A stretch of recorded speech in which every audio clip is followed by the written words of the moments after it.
So congrats first of all. Two national records yung naano nyo kanina. Four na. Kasi record sa squat.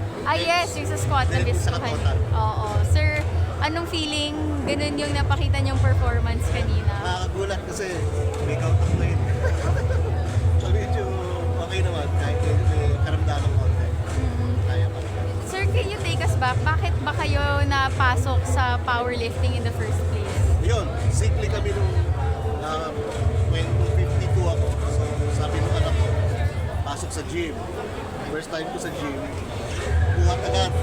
Ganyan, powerlifting. Tapos, susunod na taon, competition. Tapos pandemic, dito.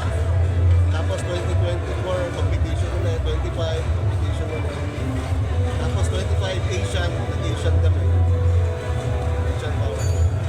Bakit kayo na-in-love, sir, na-interest sa powerlifting from the Kasi start? kalaban mo yung sarili mo eh. Wala kang kalabang bata, wala kang kalabang hindi mo ka-weight. Same weight, same age. So, kalaban mo sarili mo. Kasi lalo sa amin, edad na kami. Kaya ko pala nung may edad na powerlifting. Kasi parang nakakatakot yung ginagawa. Pero kaya pa pala nung may edad. Kaya kini-encourage namin yung may mga edad na try. Kaya naman. Basta proper coaching, proper execution. Kaya naman. What keeps you going, sir, to keep competing sa mga powerlifting competitions? Dati yung apo ko lang eh. Nagsimula ako para mahabol ko yung apo ko, mabuhat ko. Ngayon hindi na, nagpa-powerlifting na rin yung apo ko. Sarili lang talaga kasi mahirap eh. Kalaban natin ngayon pag nagkakaedad, talagang automatic may sakit eh. So sa powerlifting, medyo nababawasan yung baka magkasakit. What do you want, sir, people to take from your story na you're at 62 years old, you're breaking records, tapos patuloy pa rin kayo sa powerlifting at yung pating apo nyo na rin, nagpa-powerlifting? Kaya natin lahat na medyo may edad na compete muna sa ating sarili.